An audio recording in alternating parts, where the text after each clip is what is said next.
जय हिंद, वंदे मातरम। साथियों, आज बात करेंगे बीएससी बायोटेक्नोलॉजी के बारे में। पूरी डिटेल में आपको बताने वाला हूं कि बीएससी बायोटेक्नोलॉजी क्या होता है, इसके लिए एलिजिबिलिटी क्राइटेरिया क्या होता है, इसके लिए कौन कौन से बेस्ट कॉलेज और यूनिवर्सिटी हैं, इसको करने के लिए फीस कितनी लगती है, इसको करने के बाद में हमें कौन कौन सी जॉब मिल सकती है, सैलरी पैकेज हमारा कितना रहने वाला है। तो आपका बीएससी बायोटेक्नोलॉजी को लेकर जितने भी क्वेश्चंस हैं उन सब का आंसर आपको आज की इस वीडियो में मिलने वाला है। तो यदि आप भी जानना चाहते हैं बीएससी बायोटेक्नोलॉजी के बारे में तो वीडियो में अंत तक बने रहिएगा। और यदि आप चैनल पर पहली बार आए तो चैनल जरूर सब्सक्राइब कर लीजिएगा, बेल आइकन को प्रेस कर लीजिएगा, क्योंकि मैं आपके लिए इसी तरीके की इंफॉर्मेटिव वीडियो लाता रहता हूं। तो साथियों, बात करते हैं बीएससी बायोटेक्नोलॉजी के बारे में। पहले कुछ ओवरव्यू है वो जान लेते हैं। तो साथियों, ये क्या है, आपका एक 3 साल का प्रोफेशनल डिग्री कोर्स है जो कि मेडिकल की फील्ड में कराया जाता है।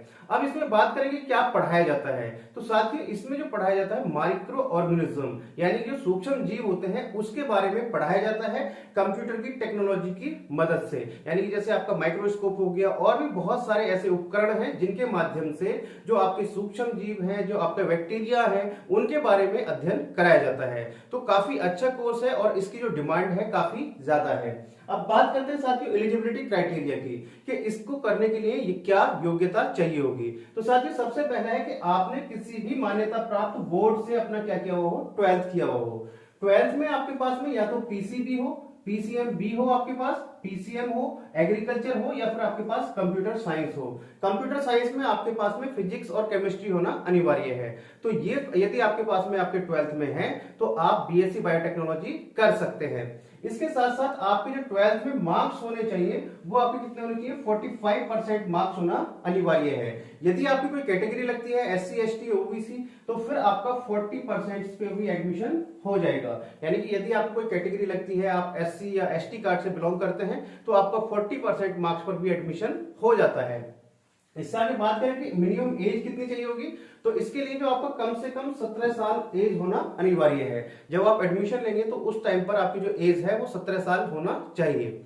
इससे आगे बात करते हैं साथियों कि एडमिशन प्रोसेस क्या रहता है। तो साथियों, इसके लिए जो एडमिशन होता है वो 2 तरीके से कराया जाता है। पहला है आपका मेरिट बेस और दूसरा है एंट्रेंस बेस। मेरिट बेस यानी कि जो कॉलेजेस हैं उसमें आपका 10th और 12th के मार्क्स के बिहाफ पर क्या बनती है, मेरिट बनती है। बहुत सारे जो कॉलेज और यूनिवर्सिटी में 12th के मार्क्स के बिहाफ पर आपका एडमिशन ले लिया जाता है। तो आपका पहला है मेरिट बेस, यानी कि मेरिट के बेस पर आप एडमिशन ले सकते हैं। कुछ यूनिवर्सिटीज ऐसी हैं जो अपना एंट्रेंस एग्जाम कंडक्ट कराती हैं, यानी कि एडमिशन के लिए पहले उनका एंट्रेंस एग्जाम आपको देना होगा। एंट्रेंस एग्जाम में जो आपका स्कोर होगा उसके बिहाफ पर फिर आपको एडमिशन दिया जाएगा। यानी कि एंट्रेंस के बेस पर भी आप एडमिशन ले सकते हैं। इससे आगे बात करें साथियों कि इसको करने के लिए फीस कितनी लगती है। तो साथियों, फीस जो डिपेंड करती है वो करती है आपका कॉलेज और यूनिवर्सिटी के ऊपर कि आप किस कॉलेज और यूनिवर्सिटी से कर रहे हैं। सभी कॉलेजेस की आपकी फीस जो है वो अलग अलग हो सकती है। इसके लिए जो अगर हम एवरेज फीस की बात करें तो आपका 50,000 से लेकर 1 लाख तक आपको पर ईयर देनी पड़ सकती है। यानी कि जो आपका 50,000 रुपए से लेकर 1 लाख रुपए तक की फीस हो सकती है। साथियों, आगे बढ़ने से पहले एक इंपॉर्टेंट इंफॉर्मेशन आपके साथ शेयर कर देता हूं। हमारा जो एक ट्रस्ट है सक्षम एजुकेशन एंड चैरिटेबल ट्रस्ट, उसकी मदद से हर साल हजारों बच्चों को स्कॉलरशिप दी जाती है। तो उसके लिए यदि आपको भी अप्लाई करना है किसी भी कोर्स के लिए तो आप डिस्क्रिप्शन बॉक्स में लिंक दिया हुआ है सक्षम स्कॉलरशिप के नाम से, वहां पर जाकर रजिस्ट्रेशन कर सकते हैं। तो आपको कंफर्म हो जाएगा कि आपको कितनी स्कॉलरशिप मिल सकती है। रजिस्ट्रेशन बिल्कुल फ्री ऑफ कॉस्ट है, किसी प्रकार का कोई चार्ज नहीं है। तो लिंक डिस्क्रिप्शन बॉक्स में दिया हुआ है सक्षम स्कॉलरशिप के नाम से, वहां पर जाकर आप अपना रजिस्ट्रेशन कर सकते हैं। साथियों, बात करते हैं इससे आगे कि बेस्ट कॉलेज और यूनिवर्सिटी कौन कौन से हैं। तो साथ ही यदि आप दिल्ली एनसीआर में रहते हैं तो दिल्ली एनसीआर की लोकेशन पे बेस्ट कॉलेज है आपका आईएएमआर कॉलेज, जो कि एकेडमिक और प्लेसमेंट के लिए जाना जाता है। अच्छी प्लेसमेंट है, अच्छा आपका एकेडमिक है। तो आप आईएएमआर कॉलेज से आप कर सकते हैं, जो कि आपका दिल्ली एनसीआर में है, जो कि आपका गाजियाबाद में लोकेटेड है।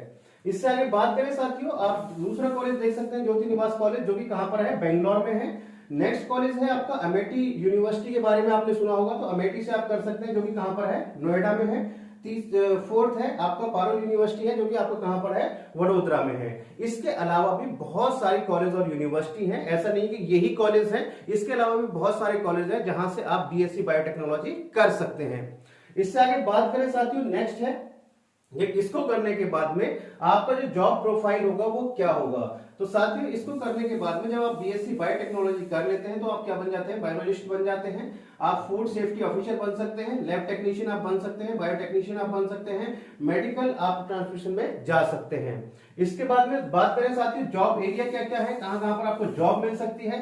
तो आपको जो फार्मा कंपनीज हैं उसमें जॉब मिल सकती है जो मेडिसिन बनाती हैं, नेशनल इंस्टीट्यूट में आपको जॉब मिल सकती है, गवर्नमेंट ऑर्गेनाइजेशन में आपको जॉब मिल सकती है, हॉस्पिटल्स में आपको जॉब मिलती है, और आपका एजुकेशनल इंस्टीट्यूट, यदि आपको टीचिंग करनी है तो आप एजुकेशनल इंस्टीट्यूट में भी आप पढ़ा सकते हैं। तो ये है आपका जॉब एरिया। इससे आगे बात करें साथियों की सैलरी कितनी मिलती है। तो साथियों जो सैलरी डिपेंड करती है वो डिपेंड करती है कि आपने किस कॉलेज और यूनिवर्सिटी से अपना कोर्स कंप्लीट किया है, वहां का आपको एकेडमिक कैसा मिला है, कैसी आपने पढ़ाई करी है, और उस कॉलेज या यूनिवर्सिटी का प्लेसमेंट कैसा है। तो यदि हम एवरेज सैलरी पैकेज की बात करें तो आपको 3 to 5 लाख पर एनम के अकॉर्डिंग आपको सैलरी पैकेज मिल सकता है, यानी कि इतनी सैलरी आपको मिल सकती है। तो साथियों यदि आपको वीडियो पसंद आई हो, यदि आपको इन्फॉर्मेशन अच्छी लगी हो तो वीडियो को लाइक कर दीजिएगा और इसी तरीके की इन्फॉर्मेशन के लिए चैनल को सब्सक्राइब कर लीजिएगा। तो चलिए साथियों मिलते हैं आपसे नेक्स्ट वीडियो में कुछ नई इन्फॉर्मेशन के साथ, तब तक के लिए जय हिंद जय भारत।